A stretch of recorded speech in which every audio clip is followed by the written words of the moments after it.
प्रिय विद्यार्थियों, नमस्कार। मैं आपका अध्यापक आनंद कुमार शुक्ल हूँ।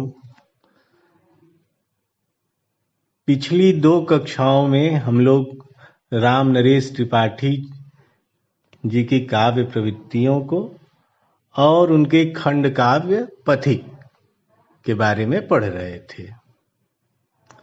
पहली कक्षा में हमने राम नरेश त्रिपाठी जी की काव्य प्रवृत्तियों को समझा। यह समझने का यत्न किया कि उन पर या उनके काव्य व्यक्तित्व पर, कवि व्यक्तित्व पर सबसे ज्यादा प्रभाव किस युग की काव्य प्रवृत्तियों का पड़ा, उनकी काव्य संबंधी समझ क्या थी और उनकी कविता में किस प्रकार के गुण धर्म और किस प्रकार के मर्म निकलकर हमारे सम्मुख आते हैं। दूसरी कक्षा में हमने जो त्रिपाठी जी की काव्य प्रवृत्तियों और पथिक खंड काव्य से संबंधित हमारा यह सेगमेंट है, उसकी दूसरी कक्षा में हमने पथिक खंड काव्य के एक काव्यांश का पाठ किया था और उसका अर्थ तथा मर्म समझा था। यह समझा था कि उनकी कविताओं की व्याख्या हम किस तरीके से करेंगे। आपको व्याख्या के तरीके को भी समझना जरूरी है, क्योंकि परीक्षा में आपसे अगर काव्यांश पूछा जाएगा तो उस काव्यांश की व्याख्या भी पूछी जाएगी। तो सबसे पहले तो आपको यह समझना होगा कि व्याख्या करते कैसे हैं। अगर आपके सम्मुख कोई काव्यांश प्रस्तुत किया गया है तो आप उसके मर्म को परीक्षक के सम्मुख कैसे उद्घाटित करेंगे। यह समझना बेहद जरूरी इसलिए है क्योंकि इसी के आधार पर आपके अंक निर्धारित होंगे। आपको कितना नंबर मिलेगा ये इस पर निर्भर करेगा कि आपने अपनी कॉपी में क्या और कैसे लिखा है, कितने बेहतर तरीके से आप स्वयं को प्रस्तुत कर पाए हैं। क्योंकि कॉपी में परीक्षक को बताने के लिए आप नहीं होंगे, आपके द्वारा लिखा गया उत्तर ही तब आपका प्रतिनिधि होगा। उत्तर जो बोलेगा परीक्षक वही नंबर देगा, वैसा ही नंबर देगा। तो जब आप व्याख्या करने जाएं काव्य पंक्तियों की तो अपने दिमाग में उन काव्य पंक्तियों के रचयिता की काव्य समझ को हमेशा धारण करें। आप याद रखें कि वह कवि किस काव्य कालखंड का है और उस कवि पर किन काव्य मान्यताओं का और किस प्रकार की काव्य प्रवृत्तियों का असर है। आप उन प्रवृत्तियों के आलोक में भी उन काव्यांशों का वर्णन करें, व्याख्या करें। केवल शाब्दिक अर्थ यदि आप लिखकर चले आ रहे हैं तो आपको उतना बेहतर अंक प्राप्त नहीं होगा व्याख्या करने के दौरान। और देखिए, प्रश्न 2 तरीके से आते हैं। पहला है कि निम्नलिखित पंक्तियों के अर्थ को स्पष्ट कीजिए। जब आपको अर्थ केवल स्पष्ट करना हो तब आप उसके शाब्दिक अर्थ को स्पष्ट कर सकते हैं, अथवा जहां लक्षणा अथवा व्यंजना काव्य शक्तियों का प्रयोग हो, शब्द शक्तियों का प्रयोग हो, वहां पर आप उन लक्षणा और व्यंजना शब्द शक्तियों को उद्घाटित करते हुए उन नवीन अर्थों को भी बता सकते हैं और बताना चाहिए। लेकिन जब हम व्याख्या कहते हैं तो आपका काम केवल अर्थ बताने से नहीं चलेगा। अर्थ बताने के साथ साथ आपको उन काव्य पंक्तियों को उस कवि के मानस, उस कवि के समय और समाज, उस कवि की काव्य प्रवृत्तियों और उस कवि के ऊपर जिन काव्य प्रवृत्तियों का असर है उनका साहित्य इतिहास में क्या योगदान है, इसकी भी चर्चा करनी होगी। हाँ, अब नंबर के आधार पे कितने नंबर का प्रश्न है उसके आधार पे आप अपने उत्तर को संक्षिप्त कर सकते हैं या विस्तार दे सकते हैं।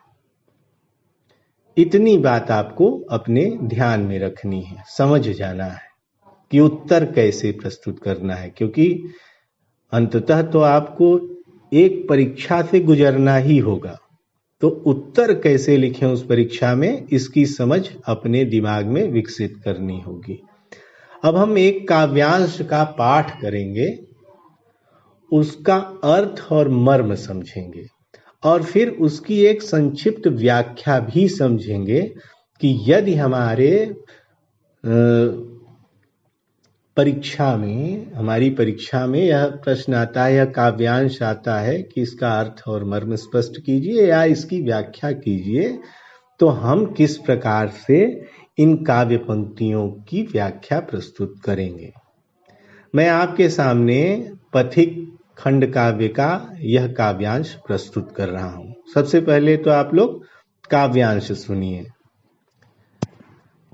निकल रहा है जलनिधि तल पर दिनकर बिंब अधूरा, कमला के कंचन मंदिर का मानो कांत कंगूरा, लाने को निज पुण्य भूमि पर लक्ष्मी की असवारी, रत्नाकर ने निर्मित कर दी स्वर्ण सड़क अति प्यारी, निर्भय दृढ़ गंभीर भाव से गरज रहा सागर है, लहरों पर लहरों का आना सुंदर अति सुंदर है, कहो यहाँ से बढ़कर सुख क्या पा सकता है प्राणी, अनुभव करो हृदय से है अनुराग भरी कल्याणी, कहो यहाँ से बढ़कर सुख क्या पा सकता है प्राणी, अनुभव करो हृदय से है अनुराग भरी कल्याणी। यह काव्य पंक्तियां हैं, एक पदबंध है। अब आप इसके अर्थ की ओर अपना ध्यान केंद्रित कीजिए और अभी मैंने जो जो बातें आपको समझाई हैं उन बातों को भी याद कर लीजिए। अपनी इस संबंध में पहली कक्षा को याद कीजिए, जब हम पथिक और रामनरेश त्रिपाठी की कविता के स्वरूप को समझ रहे थे। उस कक्षा में कही गई बातों को याद कीजिए और पिछली कक्षा में जिस काव्यांश का हमने पाठ और व्याख्या प्रस्तुत की थी उसकी व्याख्या को भी याद कीजिए।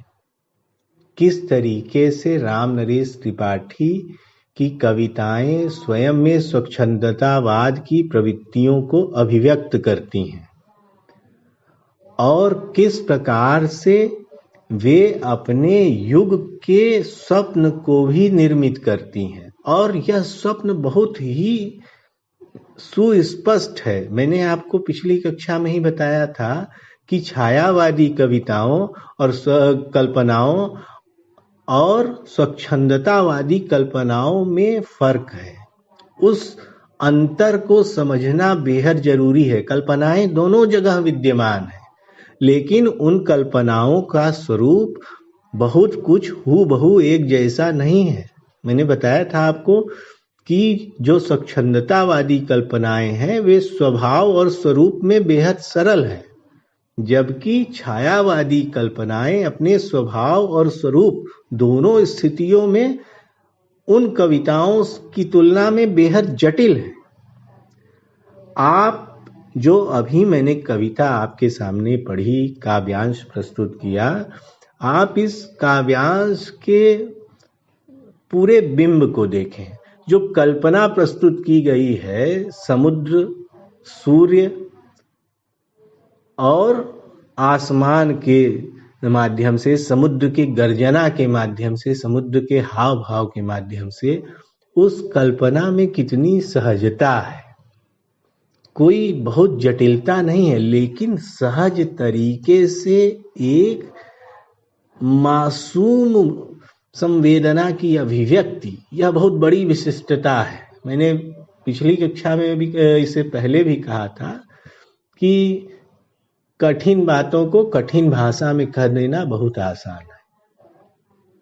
आप करके देखिएगा, किसी बात को उलझा देना बहुत आसान है, लेकिन जो मानवीय जीवन की मूल संवेदनाएं हैं उनको सरलतम भाषा में प्रस्तुत कर देना, या प्रस्तुत कर पाना आज के जीवन में, आज के दौर में बेहद कठिन काम है।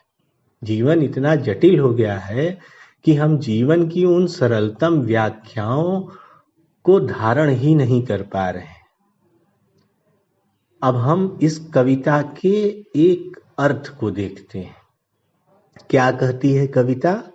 कि निकल रहा है जलनिधि तल पर दिनकर बिंब अधूरा। अब यहाँ पे बिंब अधूरा भी है और यह स्वयं में भी एक बिंब है। कमला के कंचन मंदिर का मानो कांत कंगूरा। क्या है? मानो कांत कंगूरा। कि पथिक कहता है, सबसे पहले आप एक साधारण अर्थ समझिए कि पथिक कहता है कि देखो सामने जो समुद्र तल पर निकलता हुआ सूर्य है, इसकी अधूरी प्रतीक्षाया उभर रही है। आधा सूर्य उग रहा है। उगना मतलब जब सूर्य उगता है, आप जानते होंगे बहुत सारे प्रकीर्णन के नियम हैं विज्ञान में कि सूर्य उगने से पहले ही दिखाई देने लगता है। उसमें आपतन और परावर्तन के नियम कार्य करते हैं। हम उन वैज्ञानिक नियमों की ओर नहीं जाते हैं, लेकिन हम सामान्य बात करते हैं कि जब आप कभी समुद्र तट पे जाएं और सूर्योदय हो रहा हो, तब वह दृश्य देखें। बिल्कुल यही दृश्य होगा। आधा सूर्य समुद्र के तल के ऊपर और आधा लगता है उसके नीचे, अंदर घुसा हुआ है समुद्र के। यही दृश्य प्रस्तुत कर रहे हैं कि देखो यह जो समुद्र तल पर निकलते हुए सूर्य की अधूरी प्रतीक्षाया है, और जिसमें आधा सूर्य सागर के तल में विद्यमान है और आधा सूर्य सागर के ऊपर, आधा गोद में है सूर्य सागर के और आधा ऊपर। इसको देख करके, यह मनोहर छटा देख करके ऐसा लग रहा है जैसे, कैसे लग रहा है कि कमला के कंचन मंदिर का मानो कांत कंगूरा। अब इसमें कमला, कंचन और कंगूरा, ये 3 शब्द हैं जिनका अर्थ आपको समझना चाहिए। कमला, कमला लक्ष्मी जी का एक नाम है। लक्ष्मी जी की क्या है?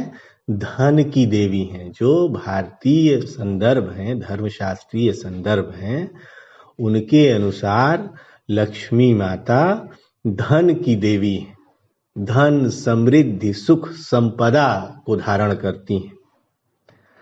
और उनका कंचन मंदिर, जो उनका भवन है, वह कंचन, सोने का है। भवन सोने का है। और मानो कांत कंगूरा। यह कंगूरा क्या होता है? कंगूरा, जब आप कोई मंदिर देखेंगे तो उसका जो सबसे ऊपरी हिस्सा होता है, सबसे ऊपरी हिस्सा, जिसको गोपुरम, पहले अगर आप प्राचीन मंदिर कला के स्थापत्य को समझने का प्रयत्न करें या कभी पढ़ें तो आप पाएंगे कि गोपुरम होता था और गोपुरम के सबसे ऊपर काफी ऊंचाई पे उसको ले जाकर के कंगूरा निर्मित करते थे। अगर आप लोगों ने ममी फिल्म देखी हो तो उसमें एक सबसे ऊपर हीरा चमकता रहता है। वैसा तो नहीं, क्योंकि वह तो दूसरी चीज है, ममी दूसरी चीज है, लेकिन मंदिर जो है, मंदिर का जो शीर्ष भाग है वह हमारे यहाँ बहुत ही पवित्र माना जाता है।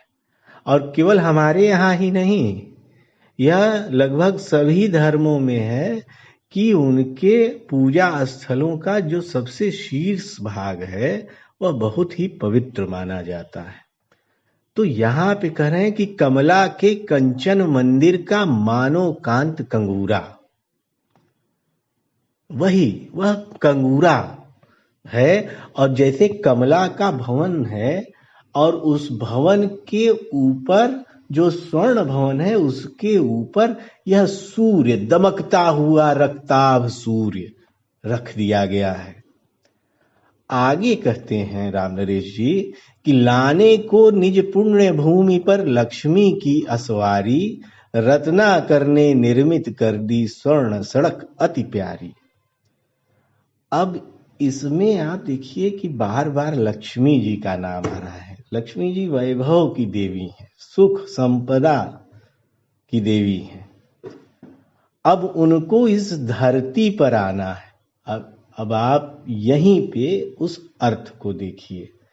मैंने पिछली कक्षा में ही आपको बताया था कि हमारे यहाँ जो भारतीय मैथोलॉजी है उसमें समुद्र मंथन की कथा आती है और कहा जाता है कि लक्ष्मी जी का जन्म समुद्र के भीतर से हुआ। जब समुद्र मंथन हो रहा था, देवता और दानव मिलकर समुद्र मंथन कर रहे थे, तो उसी समय तमाम वस्तुओं के साथ साथ लक्ष्मी जी भी प्रकट हुई, वैभव की देवी भी प्रकट हुई।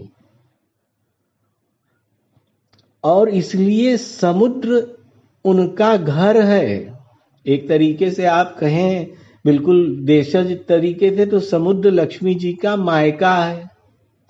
और दूसरी बात, ससुराल भी लक्ष्मी जी की समुद्र ही है। कैसे? लक्ष्मी जी का विवाह हुआ विष्णु से, और भगवान विष्णु का जो धाम है वह है क्षीर सागर। वह भी तो एक सागर है। क्षीर सागर भी एक सागर है जिस पर शेषनाग की सैया पर भगवान विराजमान है।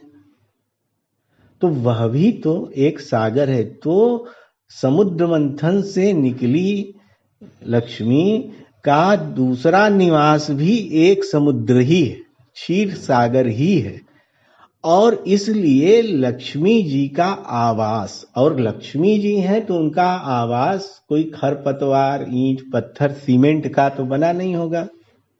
लक्ष्मी जी का भवन तो जो स्वयं में ही धन और वैभव का प्रतीक है, जो उसको धारण करता है, जो उसकी देवी है, उनका भवन साधारण नहीं होगा। वह तो सर्वाधिक वैभव से सुसज्जित भवन होगा और सबसे ज्यादा चमकदार स्वर्ण कंचन युक्त भवन होगा। और उसी कंचन भवन से उनको जब वो धरती पर आए तो उनके आने के लिए भी सोने की सड़क बने। और यही रत्नाकर ने सूर्य के, उस जो लक्ष्मी के भवन पर टिका हुआ सूर्य है, आप बिंब देखिए और कवि की कल्पना देखिए। इसमें कोई बहुत जटिल बिंब नहीं है, लेकिन कितना सौंदर्यपूर्ण और मार्मिक बिंब है।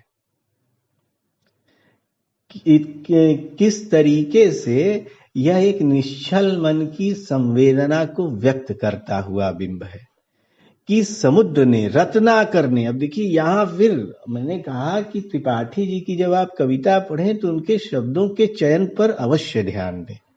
त्रिपाठी जी के शब्दों का चयन अद्भुत है। कहाँ कौन सा शब्द प्रस्तुत करना है, प्रयोग करना है, इसकी शानदार समझ उनके कवि व्यक्तित्व में है। क्योंकि एक ही अर्थ को कई बार एक ही चीज के कई नाम होते हैं। जैसे समुद्र के भी कई नाम हैं, जिसे भगवान विष्णु को कहते हैं ना, आप लोग अक्सर पढ़ते होंगे विष्णु सहस्त्र नाम, 1000 नाम। वैसे तो ढेर सारे नाम हैं, असंख्य नाम है भगवान के, लेकिन उनमें से प्रमुख 1000 नामों को संकलित किया गया, तो विष्णु सहस्त्र नाम। और हर नाम का गुण के हिसाब से अलग अलग वर्णन है और उन नामों की अलग अलग विशिष्टता है। इसी प्रकार से लक्ष्मी जी के अलग अलग नाम हैं और उन नामों की अलग अलग विशिष्टता है। उनके ही एक ही व्यक्ति के नाम है, एक ही देवी देवता या ईश्वर के नाम है, लेकिन उन नामों की विशिष्टता उन विशिष्ट गुण धर्मों के अनुरूप सृजित की गई है। वे नाम ही उनकी विशिष्टता को संपादित करते हैं या प्रस्तुत करते हैं। तो रत्नाकर जो स्वयं रत्नों की खान है, जो स्वयं संसार भर के रत्नों को धारण करता है, उसने वो जो किरणें निकल रही हैं, उगते हुए सूर्य की रक्ताभ किरणें, सुवर्ण किरणें, सोने के समान दमकती हुई किरणें, उन्हीं किरणों से स्वर्ण सड़क अति प्यारी रत्नाकर ने निर्मित कर दी। कैसे? क्योंकि वह सड़क तो समुद्र के तल पर ही बनी है। आप कभी जाएं, इस बिंब को बहुत साधारण तरीके से आप कभी भी समुद्र तल के सामने खड़े होकर के देख सकते हैं।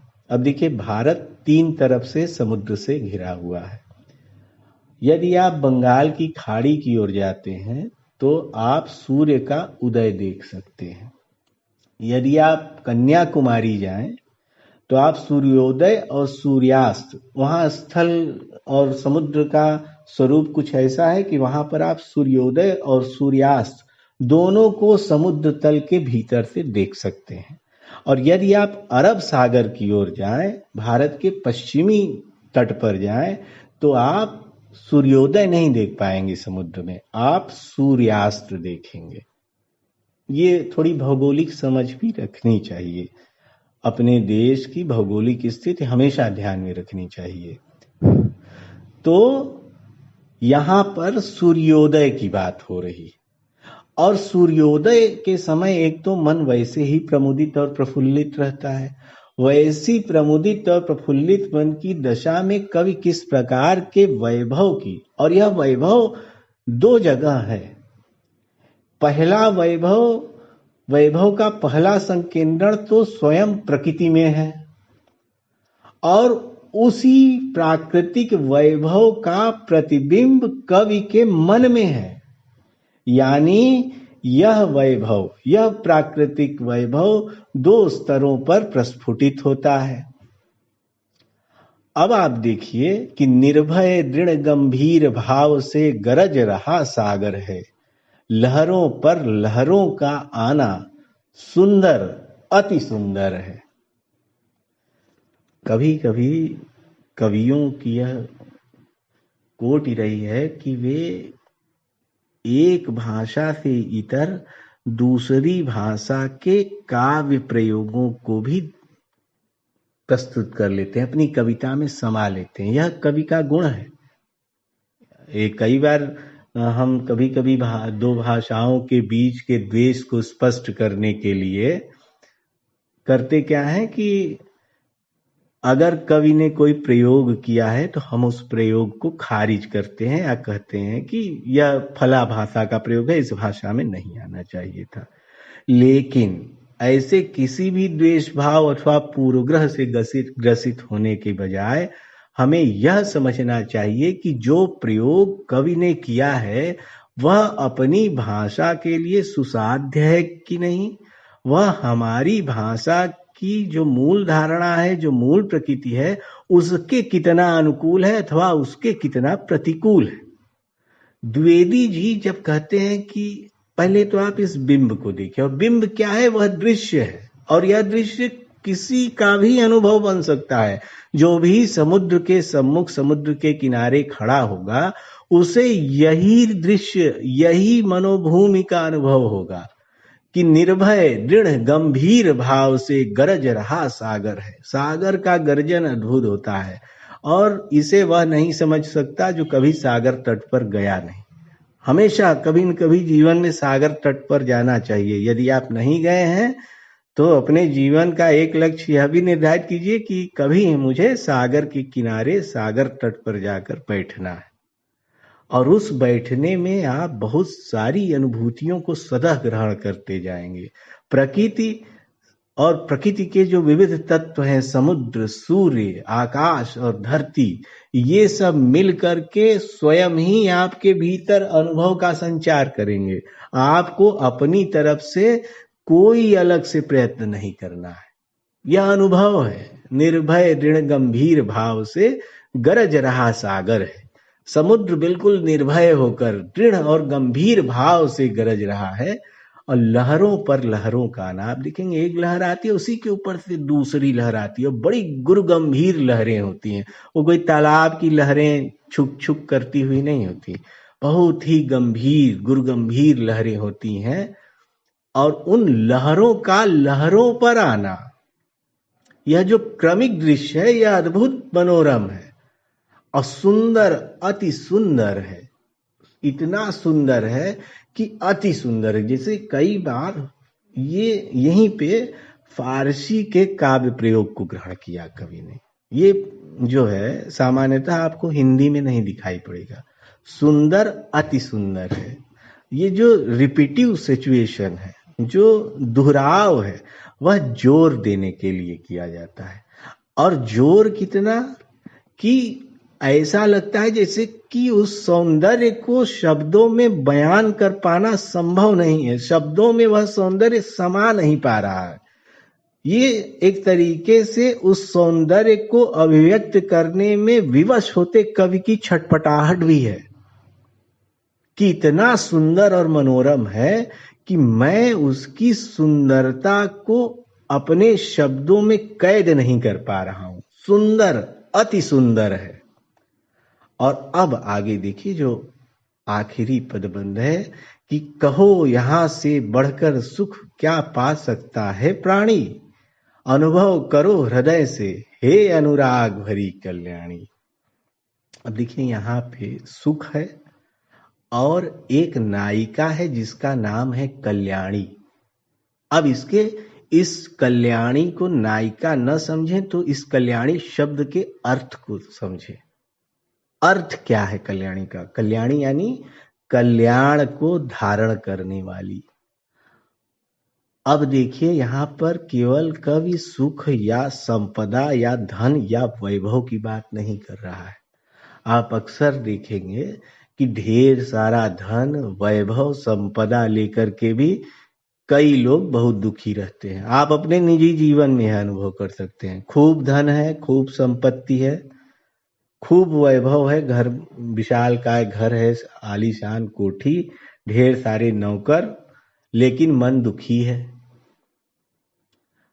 अब यहां पर कवि यही जीवन संदेश दे रहा है कि दुख क्यों है, क्योंकि विभिन्न विषयों की वासना है।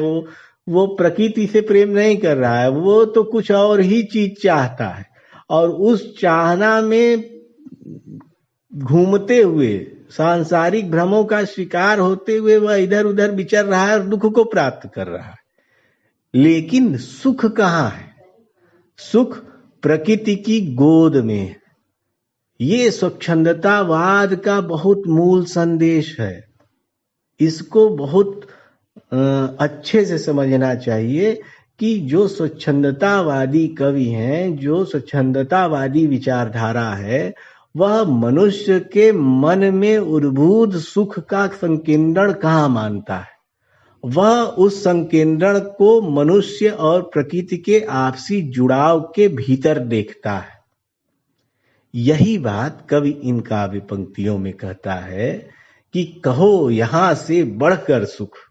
इस जगह से, यह जो दृश्य है, यह जो अनुभव है, इस अनुभव से बड़ा सुख क्या कोई प्राणी प्राप्त कर सकता है? इसलिए इस अनुभव को हृदय में धारण करो। और कौन? अब देखिए संबोधन देखिए। मैंने कहा कि राम नरेश त्रिपाठी के शब्दों के चयन को आप बहुत मार्मिक ढंग से देखें। शब्दों के चयन में त्रिपाठी जी न केवल बहुत सिद्धहस्त हैं, बल्कि वे एक तरीके से अगर थोड़ा सा छोटी क्षुद्र भाषा में कहें तो खिलाड़ी हैं। अनुभव करो हृदय से हे अनुराग भरी कल्याणी।